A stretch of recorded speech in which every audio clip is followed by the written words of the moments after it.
इस वीडियो को लाइक करें, हमारे चैनल को सब्सक्राइब करें, बेल आइकन जरूर प्रेस करें हमारी न्यू वीडियो सबसे पहले देखने के लिए।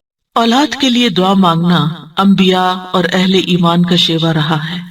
इब्राहीम अलैहिस्सलाम ने दुआ की थी, रब्बी हबली मिनस सालिहीन, ऐ मेरे रब मुझे नेक औलाद अता फरमा। अहले ईमान की दुआ अल्लाह ताला ने कुरान मजीद में जिक्र की है, वो अस्लिह ली फी ज़ुर्रियती, और मेरी खातिर मेरी औलाद की इस्लाह कर दे। ज़करिया अलैहिस्सलाम ने दुआ की थी, फहबली मिन लदुनका वलिया यरिथुनी व यरिथु मिन आलि याकूब वजअलहु रब्बी रदिया, मुझे अपने पास से एक वारिस अता फरमा जो मेरा वारिस बने और आले याकूब का वारिस हो, और ऐ मेरे रब उसे पसंद किया हुआ बना, वो ऐसा हो जिससे तू राजी हो जाए, वो पसंदीदा हो। इब्राहीम अलैहिस्सलाम ने दुआ की थी, रब्बि जअलनी मुकीमस्सलाति व मिन ज़ुर्रियती रब्बना व तक़ब्बल दुआ, ऐ मेरे रब मुझे भी और मेरी औलाद को भी नमाज कायम रखने वाला बना, ऐ रब मेरी ये दुआ कबूल फरमा। अहले ईमान हमेशा अपनी औलाद के लिए दुआ करते हैं।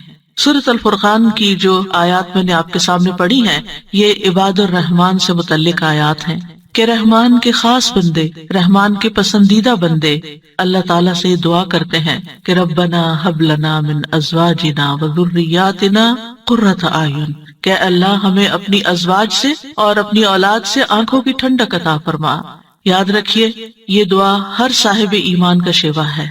हर मोमिन को ये दुआ करते रहना चाहिए, चाहे हमारी औलाद नेक ही क्यों ना हो, चाहे वो फर्माबरदार ही क्यों ना हो, चाहे वो कुरान की हाफिज ही क्यों ना हो, चाहे वो दीन की आलिम ही क्यों ना हो, फिर भी ये दुआ मांगते रहना चाहिए, इसलिए कि दिल रहमान की दो उंगलियों के दरमियान होता है, वो जैसे चाहे उन्हें फेर सकता है। हमें नहीं मालूम कि आज अगर हमारी औलाद दीन पर है तो कल उसका मुस्तकबिल क्या होगा, इसलिए कभी भी इस बारे में बेफिक्र नहीं होना चाहिए। नेक से नेक तरीन औलाद भी हो, तहज्जुद गुजार भी हो, साइम और कायम हो, लेकिन फिर भी दुआ करते रहें। अगर आपकी औलाद नेक है तो आपकी दुआएं उनकी नेकी में इस्तिकामत और इजाफे का सबब बनेगी, यानी वो मजीद नेक बनेगी, उनके अंदर मजीद इस्तिकामत आएगी और फिर इसी तरह उनका ईमान भी बढ़ेगा। और अगर वो नेक नहीं है और अगर वो आपकी आंखों की ठंडक नहीं है तो इस दुआ से इंशाअल्लाह वो आपकी आंखों की ठंडक बनेंगे। तो हम सबको भी ये दुआ करते रहना है कि अल्लाह हमारी औलाद को नेक बना और उनको मुत्तकीन का इमाम बना, यानी तकवा वालों की सोहबत में हो और तकवा वालों में भी सबसे आगे हो, तकवा वालों को भी मजीद लीड करने वाले हों, उनकी रहनुमाई करने वाले हों।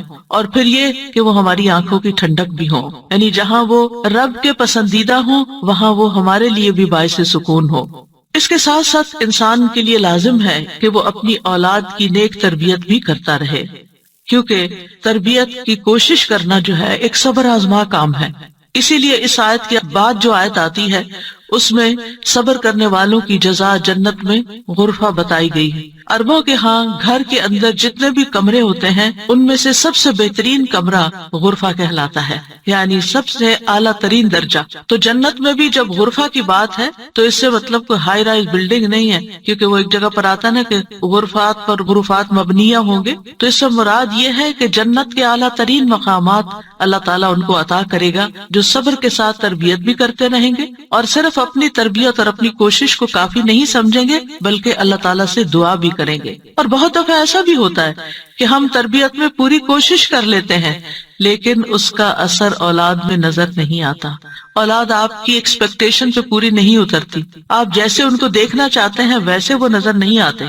क्या हम नूह अलैहिस्सलाम की तरबियत पे कोई शक करेंगे? उनके 4 बेटे थे जिनमें से 3 बेहतरीन बेटे साबित हुए, लेकिन एक बेटा अपने ही रास्ते पर चल निकला। तो इसमें इंसान की कोशिश अगर हो और इंसान के बस में हो औलाद की इस्लाह, तो वो सभी को सीधा करके रख दे। लेकिन याद रखिए, कोशिश हमारी, दुआ हमारी, और उसमें असर डालने वाला और उसको हमारी आंखों की ठंडक बनाने वाला सिर्फ और सिर्फ हमारा रब है। इसलिए मोमिन सिर्फ अपनी कोशिशों पे भरोसा नहीं करता बल्कि वो अपने रब को पुकारता रहता है। और फिर आमतौर पर यह होता है कि हम اس دعا کو اپنی دعاؤں کا حصہ نہیں بناتے.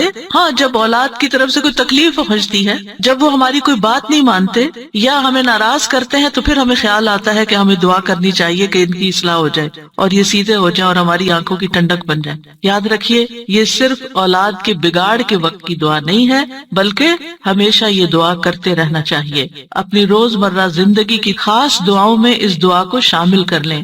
اپنی نمازوں میں، سجدوں میں، قبولیت کے اوقات میں اپنی اولاد کے لیے دعا کریں، کیونکہ اولاد انسان کی محبوب ترین چیزوں میں سے ہے. جن کو اللہ نے اولاد کی نعمت سے نوازا ہے، وہ اچھی طرح سمجھ سکتے ہیں کہ ہماری زندگی میں اولاد کا کیا مقام ہے. یعنی جب تک انسان والدین نہیں بنتا، ماں باپ نہیں بنتا، وہ اس بات کو سمجھ ہی نہیں سکتا کہ اولاد کیا چیز ہوتی ہے. کیونکہ انسان زندگی میں مختلف چیزوں سے محبت کرتا ہے، مختلف چیزوں کے ساتھ انسان کا لگاؤ ہوتا ہے، مختلف کام یا مختلف چیزیں اس کو پسند آتی ہیں. لیکن جب ایک عورت ماں بنتی ہے، ایک مرد جو ہے وہ باپ بنتا ہے، تو اس کے بعد اس کی زندگی میں جو تبدیلی آتی ہے، اس کے بعد اس کی زندگی کے اندر جو خوبصورتی آتی ہے، اس کے بعد اس کی زندگی کا جو محور اور مرکز بن جاتا ہے، اور اس کی تمام توجہ کا مرکز جو چیز بن جاتی ہے، اور دن رات کی یہ ڈیوٹی 24/7 کی ہوتی ہے. یعنی باقی چیزوں سے تو آپ کسی وقت الگ بھی ہو سکتے ہیں، مگر یہ وہ رشتہ ہوتا ہے کہ جس سے آپ پھر مرتے دم تک الگ نہیں ہو سکتے، کیونکہ وہ آپ کے جسم کا ایک حصہ ہوتا ہے. اور اللہ تعالیٰ آپ کے دل میں ہر چیز سے زیادہ ان کے لیے محبت ڈال دیتا ہے، اور ان کی خوشی آپ کو خوش کرتی ہے، اور ان کا دکھ آپ کو دکھی کرتا ہے. اس لیے انسان کو ہمیشہ اپنی دعاؤں میں یہ خاص دعا کرتے رہنا چاہیے، اور قبولیت کے اوقات میں بھی، کیونکہ اولاد سے ملنے والی آنکھوں کی ٹھنڈک اسی وقت ہوتی ہے جب اولاد سیدھے رستے پر ہوتی ہے، جب اولاد نیک ہوتی ہے، اچھے کام کر رہی ہوتی ہے، تو پھر ہی ماں باپ کی آنکھوں کی ٹھنڈک ہوتی ہے. اور اس دعا کے دوسرے حصے میں اپنے لیے دعا ہے کہ اللہ ہمیں متقین کا امام بنا.